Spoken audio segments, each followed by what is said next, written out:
Tiger, anne olmuş ya Tiger. Anne olmuş Tiger. Mutlu oldun mu sen de? Azıcık senle burada oynayalım, tamam mı? Hava yağmurlu bugün.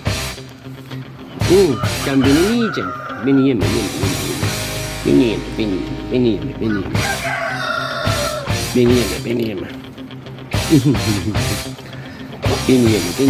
Lazım oluyor kaymaklar sana. Şimdi seninle biraz oynayalım. Sonra Zühtü'yle uğraşmaya gideceğim. Bu keratayla ilgilenmem lazım. Psiko Zühtü abi. Ay, kart edeceğime çok sevindim ya. Tipe bak. Şşt, lan Haydar. Bak.